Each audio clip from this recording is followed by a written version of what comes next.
So the topic for today is heartbreak or grief, and why can't we just snap out of it? What is the point of staying with this? The thing is, it's not really something that you intentionally stay with. A human system is not binary or linear. So an input of X doesn't give you an input of Y. And the human heart, or human emotions, are chaotic systems. So chaotic systems are systems where, the most commonly used example is a butterfly flapping its wings in Tokyo, and the result is a tsunami in New York. So they're not linear. So it's not an input of X is equal to 1 and the output is going to be X is equal to 1. It'll be X is equal to 1 and X is equal to 50 on the other side. So generally when people suffer from a heartbreak or a grief, you have the Kubler Ross model, which is denial, anger, bargaining, acceptance, and then maybe I think it's depression at the end, when you finally accept the loss and you kind of really embrace the sadness. And with something like heartbreak, most people probably spend the most time in the bargaining stage of things. And I think this is common with death as well. Um, when someone dies, we often think, I didn't do enough. I could have done this, and then maybe the outcome would have been different. Or if this hadn't happened, if this person hadn't been in this place at this time, then the loss wouldn't have occurred. It's the same with heartbreak. If I hadn't said this, then they wouldn't have reacted in this way. If they hadn't reacted in this way, then they wouldn't have left, or the relationship wouldn't have to break. But this is just bargaining, and it's part of the grieving process. A lot of people will kind of feel ashamed of feeling that grief, and some people snap out of it very quickly.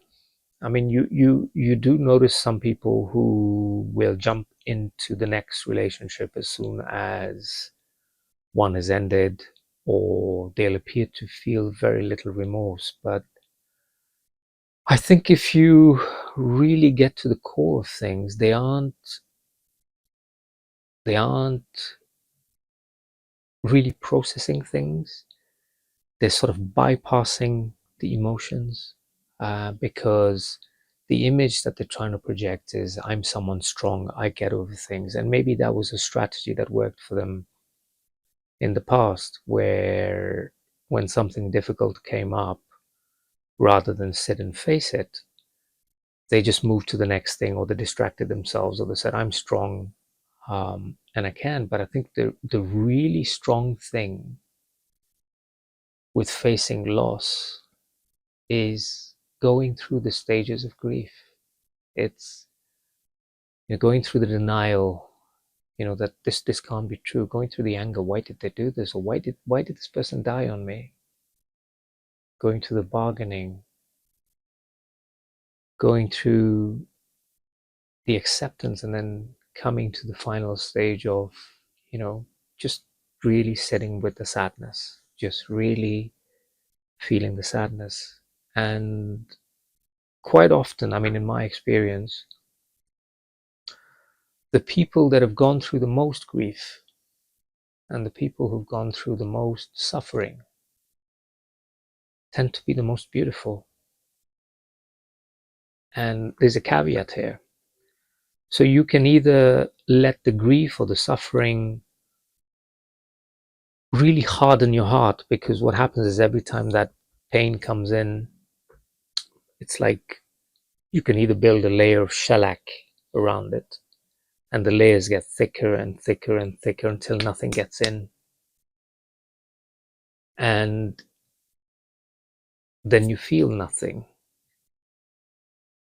It's like the armor is so thick that you can't move, you can't touch anything.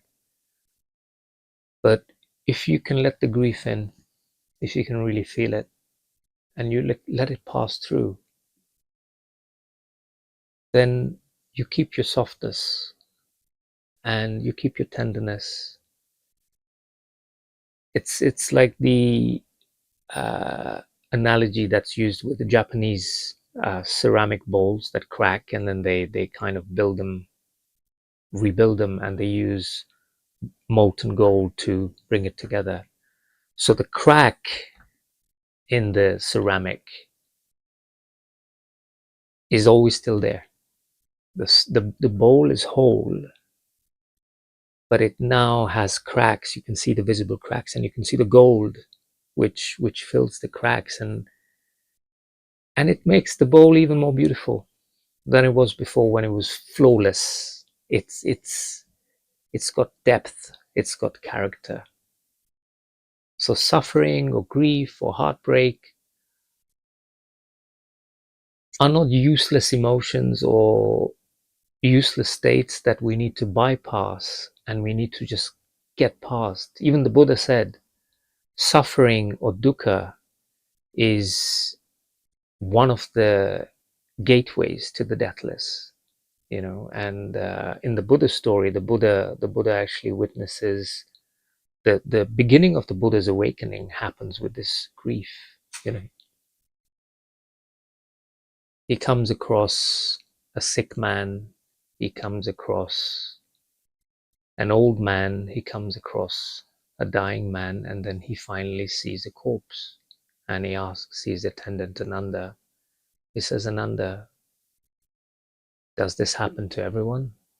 What's wrong with these people? And Ananda says, this happens to everyone. It's going to happen to you, it's going to happen to me, it's going to happen to all the people you love. There's a verse that's often chanted in monasteries: all that is mine, beloved and pleasing, will become otherwise, will become separated from me. And that's the reality of this life. But do we run away and hide and avoid these things, or do we face them? And in the end, what's left is it's something really beautiful, which still has the cracks, but the cracks are now filled with the beauty and the softness of the open heart, which is gold.